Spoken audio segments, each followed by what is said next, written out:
안녕하세요. 디톡스 시간입니다. 언제라도 5월은 가정의 달이죠. 어느 때보다 아이들과 부모님에 대한 기도와 염려가 많은 달입니다. 저희 드셋이 가정의 달 5월을 맞아 인스타그램 라이브 방송과 줌을 통해 가족 구성원 모두의 건강을 생애 주기로 돌아볼 수 있는 건강 강의를 진행했었습니다. 그때의 자료는 편집 없이 고스란히 저희 홈페이지에 모아두었어요. 관심 있으신 분들은 한번 보시면 좋겠습니다.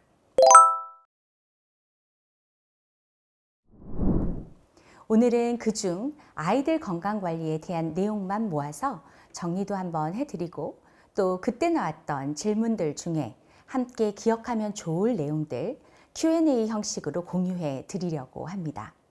아이들이 바른 식이 습관을 갖는데 도움이 되면 좋겠습니다.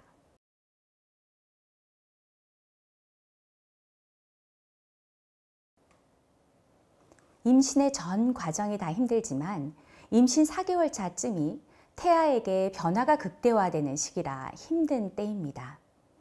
임신은 정자와 배란된 난자가 나팔관에서 수정 후 수정관을 헤엄쳐 자궁으로 이동해서 착상되는 것을 말하고 이 과정만 약 2주 정도가 소요됩니다. 처음 수정란은 아무런 보호막 없이 스스로 생명을 시작합니다. 자궁에 안착한 배아는 스스로의 힘으로 2달 안에 심장, 눈, 귀 등 감각기관과 팔과 다리 등 사람의 신체 구조를 완료합니다. 이렇게 구조를 완성하고 난 9주차가 되면 태아가 흡수할 수 있는 형태의 먹거리로 변환해주는 태반이 생겨요. 정말 신비롭죠? 태반은 양수를 만들고 아이는 마치 물고기처럼 그 양수에서 태반으로부터 영양을 받아 먹으며 몸집을 점점 키워갑니다. 임신 4개월 차는 이런 태아의 감각기관이 발달하고 머리 크기가 커지면서 모체의 체중도 증가되도록 요구되는 때예요.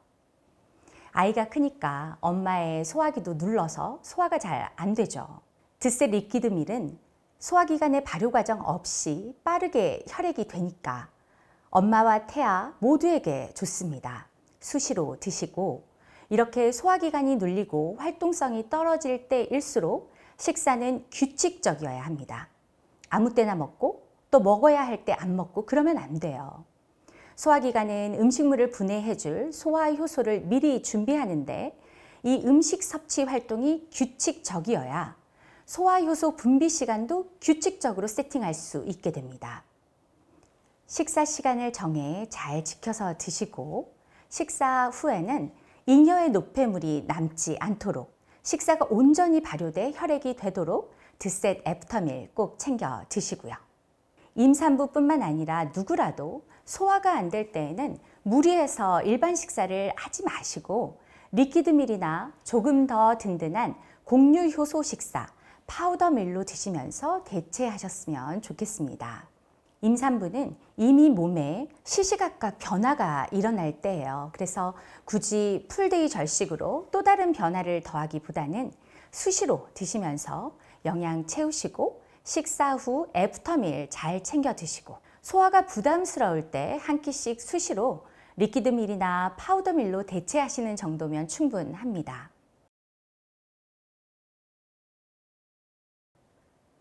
제가 드셋 프로그램 소개할 때 신생아 식사법이라고 말씀드리죠. 드셋은 정말 모유 같은 식사예요. 소화 과정이 필요하지 않으니까. 모유는 엄마가 섭취한 식품으로만 만들어지지만 드셋은 엄마가 반드시 섭취했어야 하는 필수 식품이 고루 들어있어요. 모유에 섞어서 먹이셔도 좋고요. 보리차나 물에 섞어서 음료처럼 그렇게 수시로 먹이셔도 좋습니다. 그리고 아이뿐만 아니라 엄마가 꼭 드셋은 섭취하세요.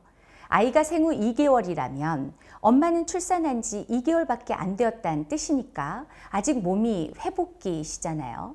그런데 아이 모유 수유도 하셔야 할 거고 출산 과정에서의 상처나 염증 치료도 마저 해야 하니까 인체의 치료와 회복은 혈액, 그리고 혈액을 주관하는 효소의 영역이거든요. 소화효소를 저축하고 소화 과정 없이 혈액을 많이 만들 수 있는 드셋으로 빨리 건강해지시면 좋겠습니다.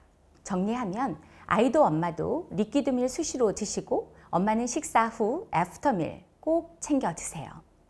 모유 수유 끝나시면 빠르게 드세 식이요법 프로그램 하셔서 건강한 체중과 체형으로 돌아오셔야 합니다.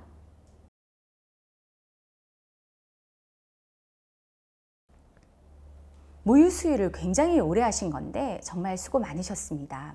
아이가 엄마로부터 독립하는 출산은 아이가 마주하는 인생의 첫 두려움이고 고난입니다. 엄마 산고의 9배라고 하죠. 아이가 받는 고통이. 그러니 4배 아파 낳은 내 자식이 아니라 엄마의 9배의 고통을 견디며 자궁 탈출을 결정한 독립된 생명체인 거예요, 아이는. 그런 의미에서 모유 수유는 영양적인 측면 이상의 정신적인 안정제 역할을 합니다. 탯줄의 다른 기능 같은 거예요. 모유 수유 길게 하신 건 너무 잘하셨어요.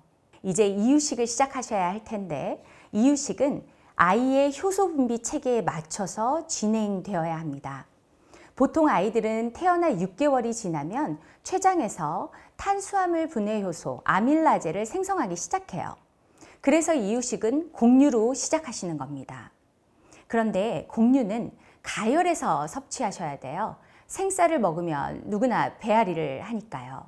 제가 식이 지도를 할 때 곡류를 우리 세포 중 정자에 비교해 드리곤 하죠. 씨앗을 심으면 보통은 생김이 다른 열매가 맺히기 마련인데 곡류만 씨앗과 똑같은 모양의 열매가 수천 개씩 달립니다.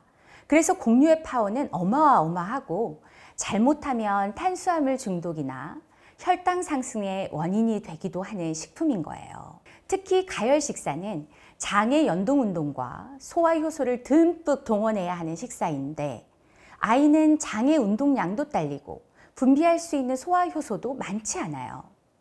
곡류를 가열한 일반 이유식보다는 곡류를 발효한 드세 파우더밀로 이유식을 시작하시기를 권하는 이유입니다.